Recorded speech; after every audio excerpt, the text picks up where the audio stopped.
Olá, pessoal. Continuando aqui o estudo a respeito da doutrina social da igreja, nós vamos falar sobre o trabalho humano.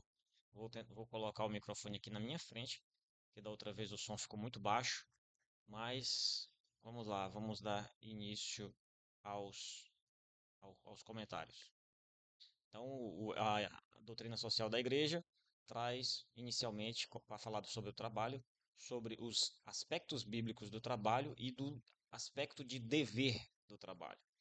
Então, o trabalho é uma condição originária do homem. Já no Jardim do Éden, ele foi incumbido de cuidar do jardim. Então, o trabalho ele já não é um, um castigo trabalhar. Na verdade, é uma destinação natural do homem trabalhar desde o início. E o castigo foi que depois a gente teve que trabalhar e ter suor no rosto. Mas desde o início já era previsto o trabalho. Então, o trabalho ele deve ser honrado, porque ele é um meio de subsistência, porque ele é uma forma de dignificar. Mas ele não pode ser idolatrado, né? Não pode se colocar o trabalho acima de tudo, né? Ah, não, sem o meu trabalho, eu não sou ninguém. Isso não existe, né? Ou então, eu vou trabalhar, meu trabalho é mais importante do que a minha família. Aí às vezes o cara até usa a desculpa da família para trabalhar mais, né?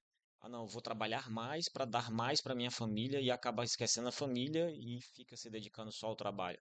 E essa idolatria ao trabalho, ela se manifesta nessas formas que eu falei e atualmente também tem se manifestado com o burnout, que é o cara que bate biela porque está trabalhando demais, né? O estresse, essas coisas. O trabalho, ele é essencial e ele nos provê muitas coisas, mas é Deus que é a fonte da vida e o fim do homem. Então a gente não deve se segurar no trabalho. O trabalho não é a nossa segurança. Essa frase aí da doutrina social da igreja me remete àquela outra de Jesus Cristo. Buscai primeiro o reino dos céus e tudo mais vos será acrescentado. E o ensinamento do repouso sabático. O repouso do sábado, né? Que é o dia do Senhor, ele nos traz a memória de que a gente precisa de descanso. E todo mundo precisa de descanso. Os animais precisam de descanso. Os escravos precisam de descanso. A terra precisa de descanso. E o homem também precisa de descanso. E aí o repouso sabático, esse ensinamento do repouso sabático, é justamente para mostrar que, apesar de termos de nos dedicar ao trabalho, mas o trabalho não é um fim em si mesmo. Ele é um meio para a gente alcançar vários outros objetivos. Mas a gente não pode esquecer também de que é necessário descansar. Jesus, homem do trabalho. Jesus é o homem do trabalho porque ele mesmo disse, né? Meu pai trabalha o tempo todo e eu também trabalho. E quando Jesus veio a esse mundo, ele adotou também uma condição de trabalhador na oficina na oficina de São José. Inclusive, hoje é dia 19 de março, é dia de São José. E Jesus foi trabalhador na vida antes de se pronunciar como o Messias, mas depois que ele se pronunciou, aí que o trabalho dele também foi redobrado, né? Porque aí que ele começou a trabalhar mais, a peregrinar mais, a atender mais. Então ele é o homem do trabalho por excelência. Nenhum cristão deve sentir-se no direito de não trabalhar e viver às custas dos outros. Isso aí, São Paulo, aliás, no caso aí, exato, é São Paulo aos Tessalonicenses, né? Ele afirma isso. Não, ninguém deve ser pesado aos outros, todo mundo tem que trabalhar.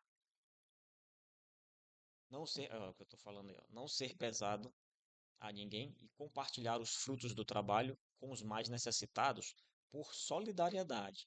Então, o compartilhamento, não, uma das formas de ser solidário é, primeiro, não ser pesado.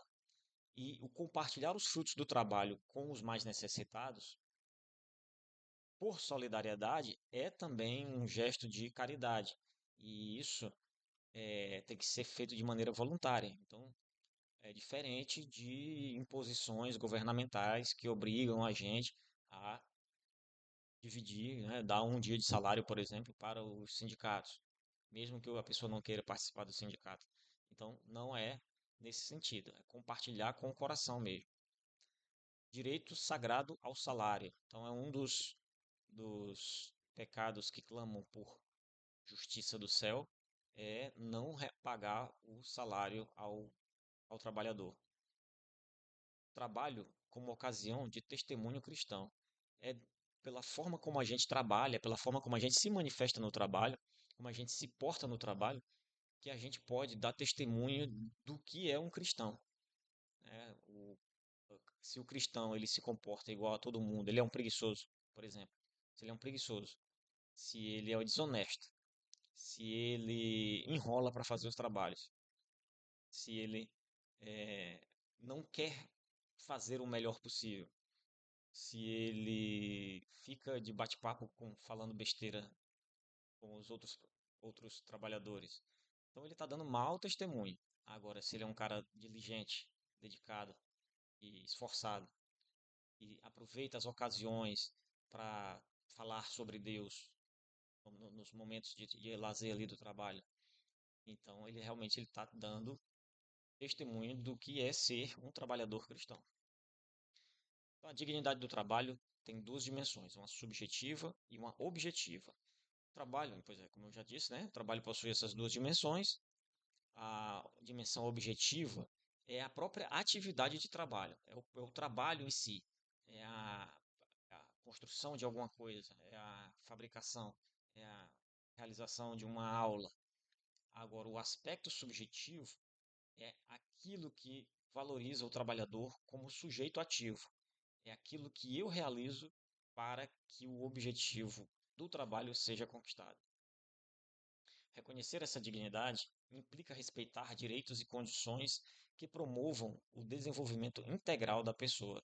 A dignidade do trabalho, ela independe do tipo de trabalho que a pessoa está fazendo. É claro que a gente está falando de trabalhos lícitos, né? Não é qualquer trabalho. Então, a prostituição, a venda de drogas, a descaminho, o, sei lá, o contrabando, no sentido de coisas ilegais, né? Isso, isso não é que, na verdade, é pecado. Não é um trabalho digno. Então, por exemplo, grilagem de terra, invasão de terra, isso tudo é, não é digno, porque não é um trabalho lícito. Agora, barbeiro, o faxineiro, o médico, o engenheiro, o pedreiro, o lixeiro.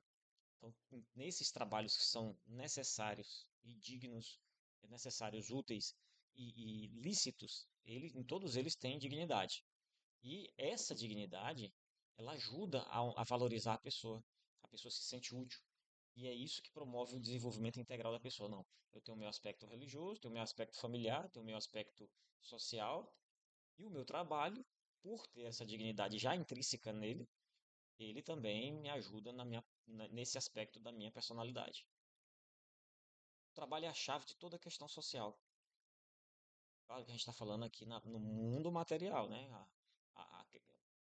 A solução de todos os problemas está realmente na destinação dos nossos fins a Deus. Mas no, na questão social, o trabalho é a chave. O trabalho ele resolve o desemprego, ele resolve a vagabundagem, ele resolve a prostituição, ele resolve eh, a falta de moradia, ele resolve a falta de saúde, porque com o trabalho a gente consegue alcançar todos esses objetivos. E a subjetividade confere ao trabalho a sua peculiar dignidade, como eu já expliquei anteriormente. O trabalho não somente procede da pessoa, mas é essencialmente ordenado e finalizado à pessoa. Então, eu faço um trabalho e esse trabalho não pode ser destinado ao nada. Então, ah, não, eu estou fazendo esse trabalho de lixeiro, tá, mas eu estou fazendo para manter as cidades limpas, para que para que as casas das pessoas também fiquem limpas, porque as pessoas colocam o lixo na rua e aí o lixeiro vai recolhendo. Então, tem a dimensão aquela que procede, o meu trabalho é para mim e eu que estou fazendo o trabalho, mas ele se trabalha para pessoas, para fazer o bem para pessoas, né? E destinado a pessoas. O cara é o barbeiro, o cara é um médico, o cara é um engenheiro, o cara é um músico, ele está tocando a música dele, o violão dele para alguém, né? Para que alguém se deleite com aquele som que ele está produzindo. Também há a dimensão social do trabalho, porque no trabalho a gente consegue estabelecer relações com os nossos colegas, com os nossos superiores, com os nossos subordinados e com os nossos clientes também, bem como com os nossos fornecedores. Relações entre trabalho e o capital. A prioridade do primeiro em relação ao segundo, observando a sua complementaridade. O que que ele quer dizer? Ele quer dizer que o trabalho é muito mais importante do que o capital. E aí, quando ele fala capital, ele está falando dos meios de produção, do local, do dinheiro que movimenta o caixa, do maquinário. Está falando dessas coisas. Isso é o capital. E o trabalho é o esforço humano colocado em toda aquela estrutura organizacional para que o trabalho realmente, para que o produto realmente chegue à sua concepção. Então, só que uma coisa completa a outra. Então, não adianta o trabalhador se achar valorizado demais e começar a denegrir o capital, a quebrar as máquinas, como se fazia, ou a achar que o patrão não serve para nada, sendo que nós temos que tem que haver essa complementariedade, ou seja, é um trabalho de cooperação. E o valor do capital humano. O capital humano é o mais importante, porque sem profissionais bem treinados e bem capacitados, que é um aspecto, e além de tudo, com uma boa formação moral, que é o aspecto que mais demite a questão moral. Às vezes o cara é bem capacitado, mas tem péssimo caráter, e aí ele acaba sendo demitido. Então, o capital humano ele é muito valorizado, tem que ser muito valorizado nessa relação trabalho-capital. A dimensão subjetiva do trabalho tende a ser mais importante do que a objetiva. Por quê? Porque a dimensão, às vezes a gente não observa o resultado. Então, por exemplo, uma pessoa que limpa a rua, por exemplo. Ou então, uma pessoa que empacota um produto. Ela empacotou o produto, mas ela não sabe o que que a pessoa que vai receber sentiu. Ela não tem aquele contato direto com a pessoa que recebeu. Ou então o lixeiro não tem contato direto com as pessoas que estão se beneficiando daquele serviço. Ou então, por exemplo, o músico gravou um vídeo no YouTube, mas ele não sabe quem são as pessoas que estão ouvindo aquela música. Mas a dimensão subjetiva, é, é, ela cresce de importância porque é aquilo que dignifica o homem, né? É a realização do trabalho mesmo, depois de tudo que a gente já falou. Relações entre trabalho e a propriedade privada. A propriedade que se adquire antes de tudo através do trabalho deve servir ao trabalho. Isso não quer dizer que todo o lucro de uma empresa tem que ir para ser reinvestido na empresa. Não é isso. Ele está dizendo o seguinte: o lazer faz parte daquilo que se entende como um período de trabalho, porque sem o descanso a gente não consegue trabalhar. Então, mas só que a propriedade que se adquire antes de tudo, ele fala antes de tudo porque existem outras formas de se adquirir uma propriedade, por herança, por doação, mas aquela que se adquire através do trabalho deve ser colocada à disposição de novos trabalhos, para novos investimentos, para expansão e não simplesmente para acumulação de patrimônio.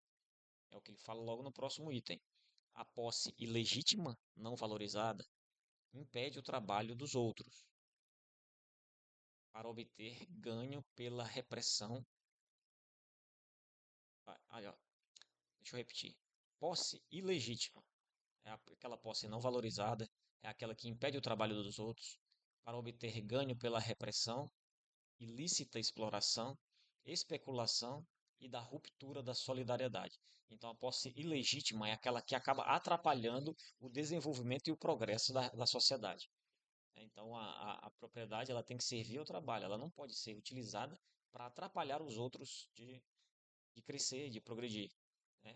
Por exemplo, na história dos Estados Unidos, os grandes empresários, eles viviam um capitalismo brutal, no qual teve uma história no qual um empresário ele processou o outro só porque ele sabia que o outro não tinha condições de pagar as custas judiciais do processo que ele estava movendo.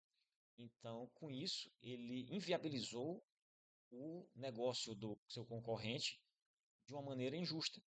Porque ele utilizou da sua propriedade, do seu capital, para realizar um processo, mover um processo que o outro cara não tinha condições de sustentar, e o outro teve que abandonar o seu comércio, né, a sua atividade, e o primeiro lá ganhou a competição.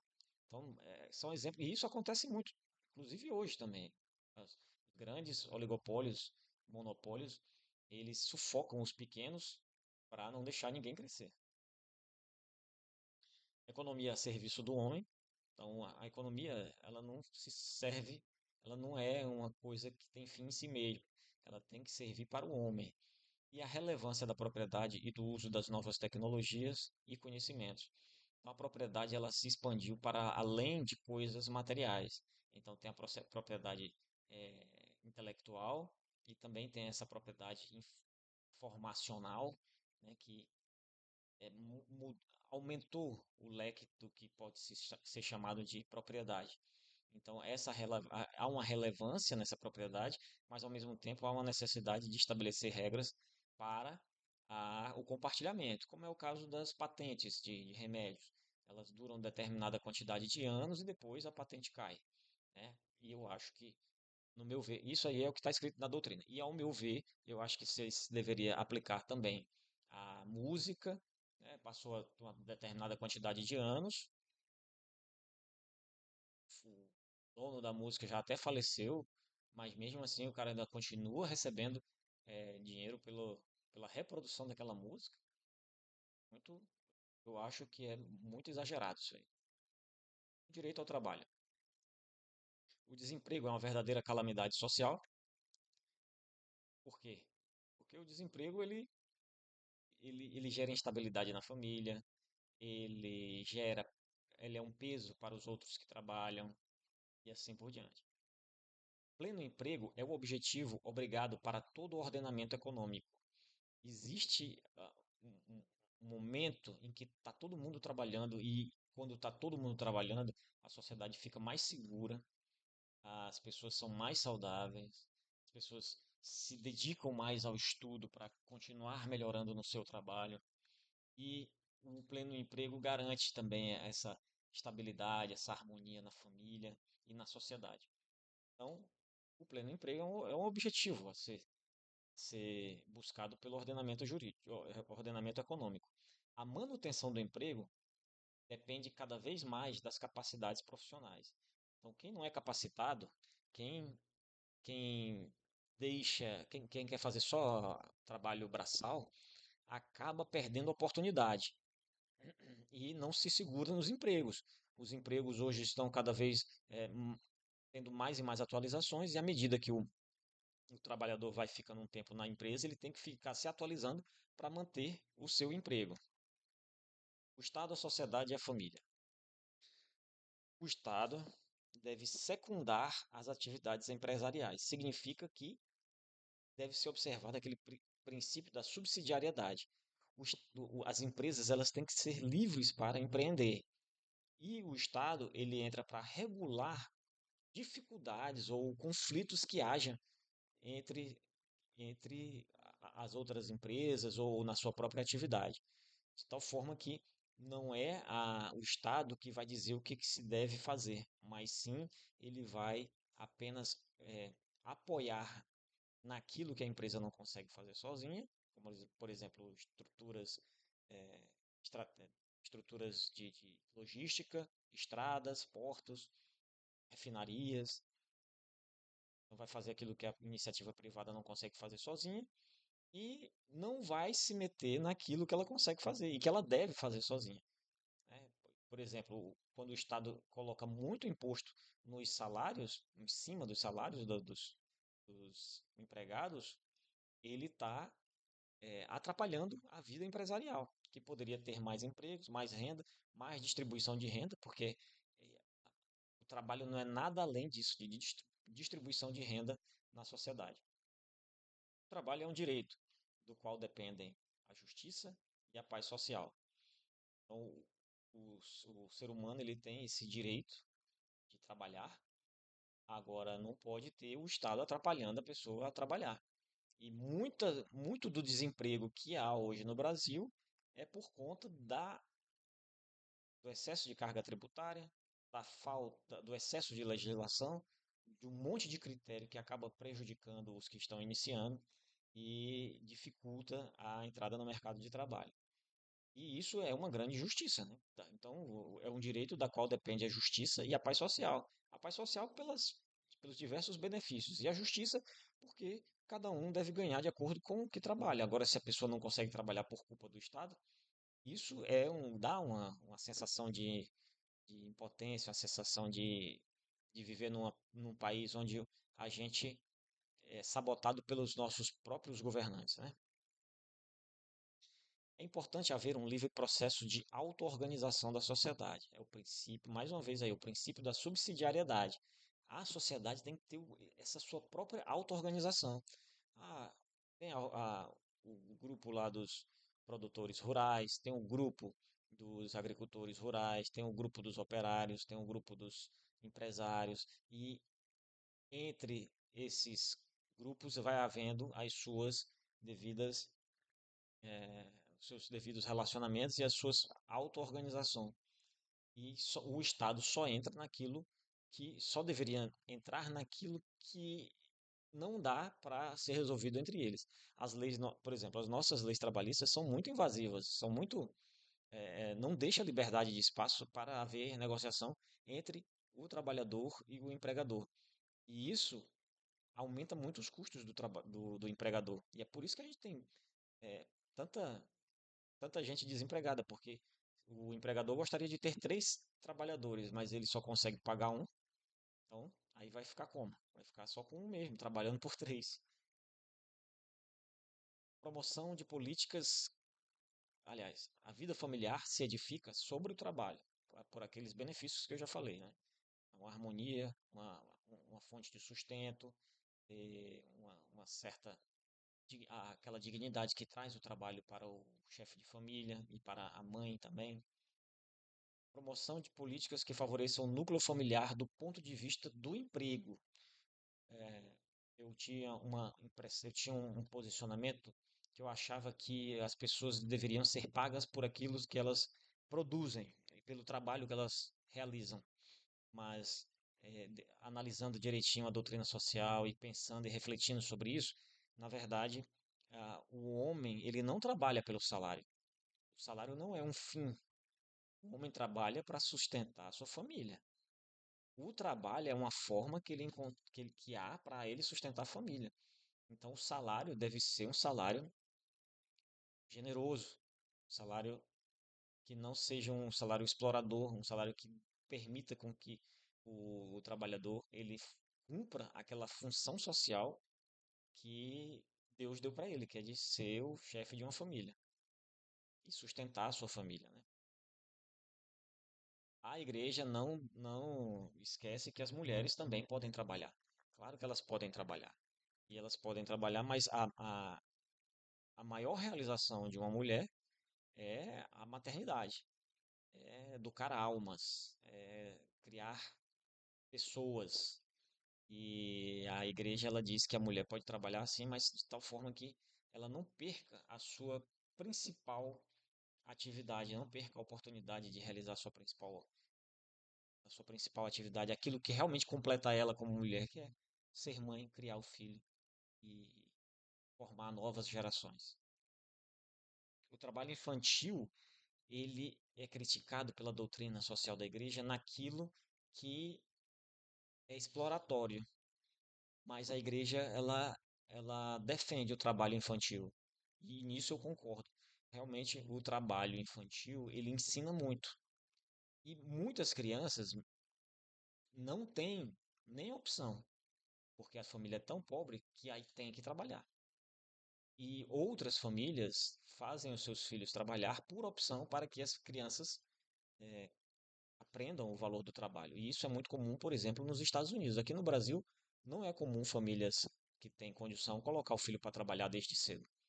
Embora eu já tenha visto. Eu vi uma vez uma lojista que ela colocava a filha dela para ficar no caixa, no contraturno da escola. E ela dizia que era uma forma de educação.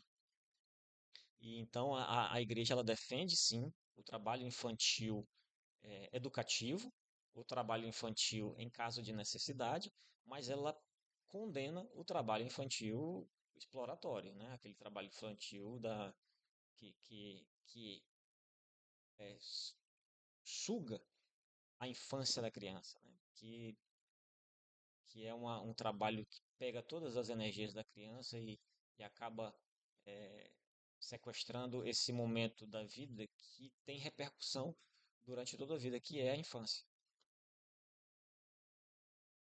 Imigração e o trabalho. Então a igreja ela acha, ela entende que o papel dos imigrantes é importante para complementar a mão de obra que falta nos países. Ela está falando ali dos Estados Unidos que tem que aceitar é, é, imigrantes menos qualificados para poder fazer aqueles trabalhos que os americanos não querem fazer. Ou então na Europa também acontece isso.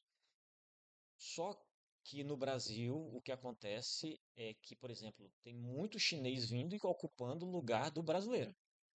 Então, a igreja ela não defende a imigração para que haja competição entre pessoas de países diferentes, mas sim que as pessoas que venham para aquele país elas cumpram um papel de complementar mão de obra e não para roubar a mão de obra. E daqui a pouco, lá na Bahia tem uma cidade com 8.000 pessoas que são chinesas. Tem uma cidade só da China lá, um condomínio com 8.000 pessoas que só da China, que foi a BID que construiu lá na Bahia. E 8.000 pessoas numa cidade pequena elege um prefeito. Daqui a pouco vai ter um chinês prefeito em várias cidades, porque eles estão mandando todo mundo para cá, construindo essas cidades e dominando o nosso país de maneira populacional e também de maneira econômica. O mundo agrícola e o direito ao trabalho. O mundo agrícola é a salvaguarda do ambiente natural e, ao mesmo tempo, a igreja defende a reforma agrária. Realmente, depois eu também fui dar uma olhada na terrenos para vender, para dar uma olhada, ver como é que anda essa questão de reforma agrária, de concentração de terra. E tem fazendas com 5.000 hectares, 100.000 hectares. E essas são as que estão à venda. Então deve ter outras também desses tamanhos que não estão à venda, né? E 5.000 hectares é muita terra, pô. É muita terra. 100.000 hectares é muita terra. Agora, eu conheci um trabalhador lá na cidade do norte do Piauí, chamada Cocal dos Alves, que ele tinha 70.000 hectares de terra e ele plantava em tudo que ele podia. Ele fazia todos os 70.000 hectares produzir. Ele comprava fertilizante em caminhões. Os caminhões chegavam lá, aquelas carretas gigantes chegavam lá com toneladas e toneladas de fertilizantes, porque ele precisava e botava para produzir. Agora, quando a pessoa tem essa quantidade de terra incrível e não produz, isso sim é uma injustiça contra quem poderia estar produzindo, né? Mas cada caso é um caso, lógico, né? Eu vi um cara que ele tinha cento e poucos mil hectares. E aí ele estava contando a história dele, que o INCRA desapropriou 30.000 hectares dele para dar para a reforma agrária.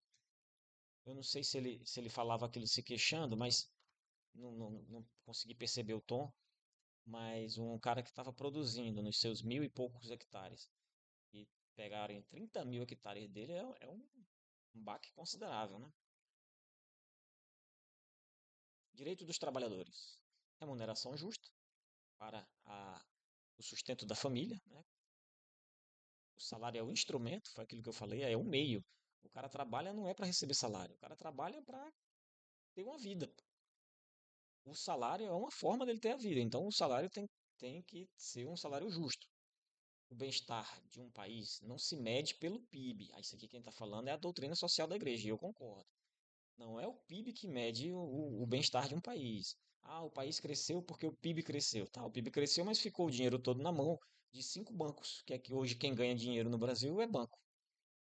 Então, o bem-estar, ele está realmente nos outros índices que não são considerados. Por exemplo, quantas pessoas, o índice de pessoas que conseguem pagar uma casa própria em menos de 10 anos. Eu acho que nem existe isso. Aliás, deve existir, mas só para os super ricos, né? O cidadão comum é no mínimo ali 20 anos para pagar um imóvel. Então, há outro índice, é, qual o valor médio da escola do cidadão. Então, a maioria está na escola pública. Então, isso é um péssimo índice. As pessoas querem botar seus filhos nas melhores escolas. Então, o bem-estar de um país, ele não se mede só não é pelo PIB, é pela inflação, é por esses outros índices que eu falei, a taxa de aluguel, é taxa de desemprego, é média salarial. Então, a distribuição de renda equitativa.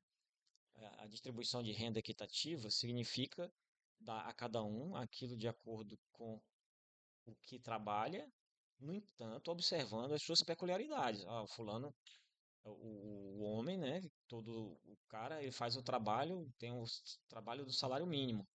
Tudo bem, ele tem um trabalho do salário mínimo, mas ele tem uma família. Se o patrão puder, por uma questão de solidariedade e de equidade, né, para dar aquilo que a família merece pelo trabalho do chefe de família, o ideal seria aumentar o salário dessas pessoas que precisam mais.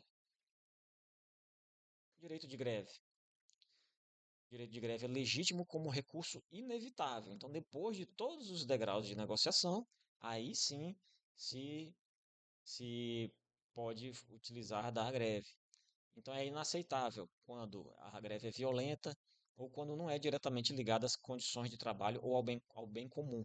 Ou seja, a greve de caráter político, por exemplo, a greve de caráter meramente, por exemplo, eu lembro que em 94 ou era 98 havia greve, os caras entravam em greve só para poder assistir o jogo da seleção brasileira. Isso aí realmente é inaceitável. Outra greve inaceitável, greve de funcionário público. E os funcionários públicos, eles não são empregados, não são trabalhadores de uma maneira, de forma como os outros, na verdade, e quando eles entram em greve, eles estão prejudicando o bem comum. Solidariedade entre os trabalhadores, significa sindicatos, né? A importância histórica dos sindicatos, ela é reconhecida pela igreja. E realmente eles foram muito importantes.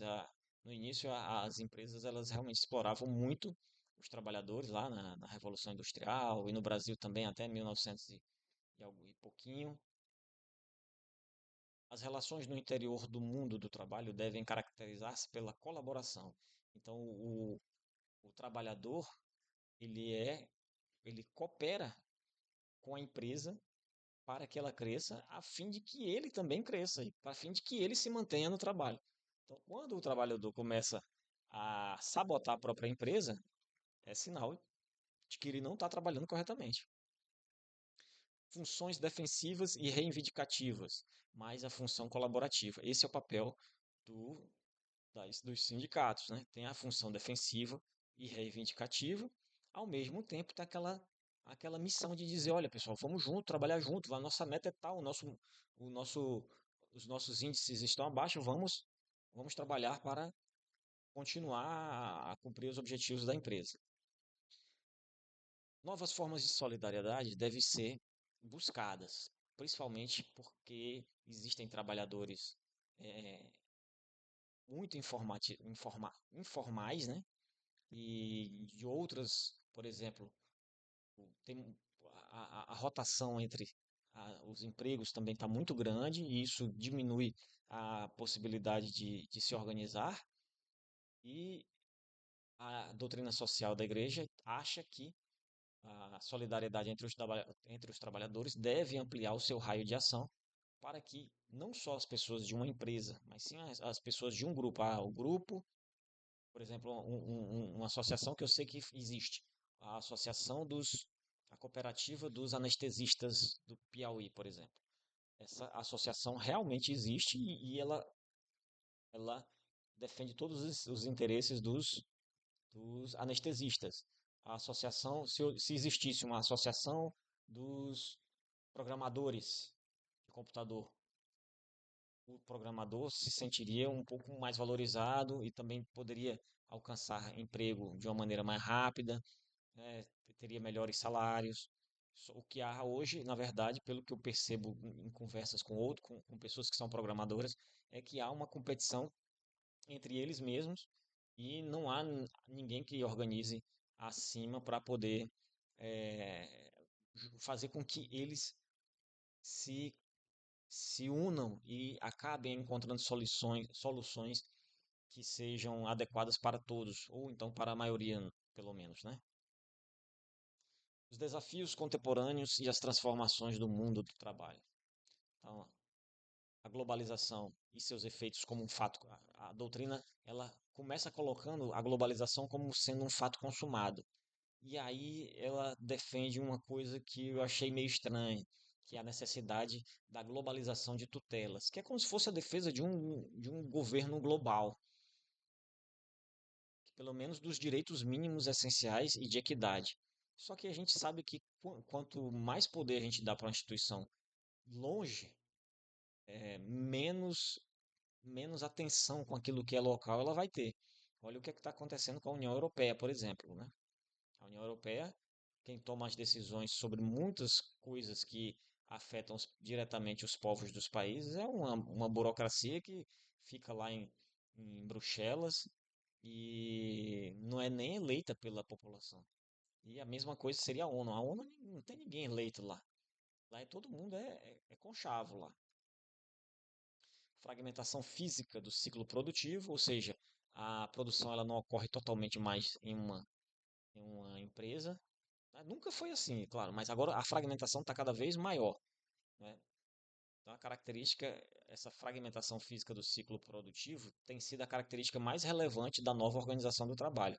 O Donald Trump está, nessa nova política que ele está implementando, ele está querendo retornar à produção, né, o ciclo produtivo ficar de uma maneira mais próxima, ou se não dentro do próprio território, mas pelo menos em países próximos, e não essa fragmentação exagerada que está ocorrendo hoje, que faz com que a maioria dos países fiquem dependentes de países como a China, por exemplo. Modificações do mercado de trabalho como efeito da modificação do trabalho. Então, a modificação do mercado de trabalho, ela é o efeito da modificação do trabalho. Surgem novos trabalhos e acabam mudando a forma do mercado, né? A forma do mercado de trabalho. Isso aí é natural. O trabalho de antigamente já não existe mais. Aquele cara que passa 50 anos na empresa. Pode até ter um ou outro, mas não é mais tão comum. A mudança do tipo de trabalho acaba mudando a forma de realização, de comportamento do mercado de trabalho. O arco de vida com uma pluralidade de atividades profissionais. É o que eu acabei de falar, o cara fica pulando de emprego para emprego. Universo de trabalho muito maior. Então, o cara pode ser, só de falar de engenharia, por exemplo, engenheiro de produção, engenheiro agrônomo, engenheiro agrimensor, engenheiro civil, engenheiro náutico, um monte de engenheiro aí. Só no caso da engenharia, né? Então, o universo de trabalhadores aumentou exponencialmente. Ele é fluido, variado e rico de promessas, né, que vai melhorar a vida das pessoas. Em certas perspectivas de emprego, isso aí é o contraponto. Então, a perspectiva de emprego já é mais incerta.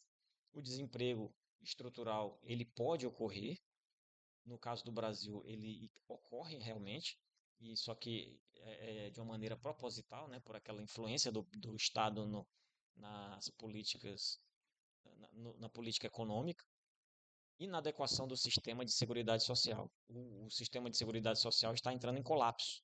A gente vive numa grande pirâmide e vai ter uma hora que não vai mais ter condições dos que estão trabalhando pagarem a aposentadoria, né, dos que estão aposentados. E isso é uma preocupação para a doutrina social da igreja. Mudanças. Aí no final, ele defendeu que a globalização era um fato consumado, mas depois ele veio meio que mais ou menos atrás, dizendo as mudanças não ocorrem de modo determinista, ou seja, o ser humano ele pode, não é porque isso está ocorrendo e está consolidado que isso realmente vai ser o futuro. Pode ser que o ser humano mude, né? E é o que o Donald Trump está tentando fazer lá nos Estados Unidos e a Europa também já percebeu que o sistema liberal de organização do trabalho, de organização mundial, fracassou. Interpretações do tipo mecanicista e economicista da atividade produtiva estão superadas. Então, a questão não é só a, o trabalho ou o dinheiro que vai render, é também a questão social. E isso nos Estados Unidos está sendo bem batido, porque é mais importante eu ter um caminhoneiro dirigindo um caminhão do que um. Ah, não, mas a empresa ela consegue fazer caminhões automáticos. Tá, mas isso não interessa para a sociedade. É mais importante ter um caminhoneiro lá, porque esse caminhoneiro ele vai receber o salário vai pagar a educação dos filhos dele. É melhor do que ter um robô que não, que não vai produzir nada. E além do mais, o caminhoneiro ele tem relações também ao longo da estrada. Ele consome nos bares, ele come as comidas dos restaurantes, ele dorme nos hotéis. Então, existe, estou citando só o caso do caminhoneiro, mas isso é o caso de todos os outros trabalhos no qual o pessoal acha, ah, não vai substituir pelas máquinas, pode até substituir, mas o que a gente deveria observar é que a interpretação mecanicista e economicista da atividade produtiva deveria estar superada realmente. A gente tem que observar, tem que pensar no ser humano. Mudam-se as formas de trabalho humano, mas não muda a exigência de respeitos aos direitos inalienáveis do homem que trabalha. Mudam-se as formas de trabalho, mas o ser humano ainda está ali. Então a dignidade dela ainda tem que ser observada. É necessário globalizar a solidariedade. Aí é uma frase que está lá na doutrina social da igreja e que soa um pouco globalista, mas é uma, é uma espécie de frase é, que é esperançosa, né? No qual só que não dá para globalizar a solidariedade quando a gente não busca a conversão das pessoas. Então, ao mesmo tempo que a doutrina social da igreja fala, "Ah, é necessário globalizar a solidariedade, mas ela não se preocupa em converter. Então, como é que nós vamos eh, globalizar a solidariedade sem converter as pessoas ao catolicismo? Né? Então, embora essa frase aí da doutrina social seja uma frase muito bem colocada, muito apropriada, mas, no entanto, não combina com as ações que a igreja tem apresentado nos últimos 5, 10 anos, que é a desistência em converter as pessoas. Inclusive, teve um encontro mundial da juventude no qual o padre lá estava falando que não, nós vamos aceitar todo mundo de todas as religiões e nós não vamos procurar converter ninguém. Então, essa frase aí soa mais como uma frase vazia. Aspectos negativos da globalização não devem mortificar as possibilidades de dar expressão a um humanismo no trabalho. Então, é isso que ela está falando, voltar os aspectos negativos que existem na globalização, que é a fragmentação da produção, é, as volatilidade das relações, então tem vários aspectos negativos, né, que devem, não, só que isso não deve mortificar a questão de pensar no ser humano que está recebendo os efeitos dessa globalização.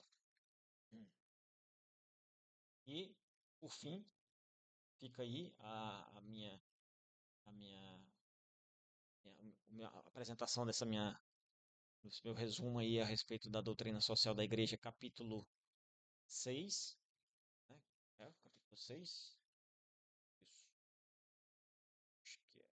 Não, capítulo 4. É,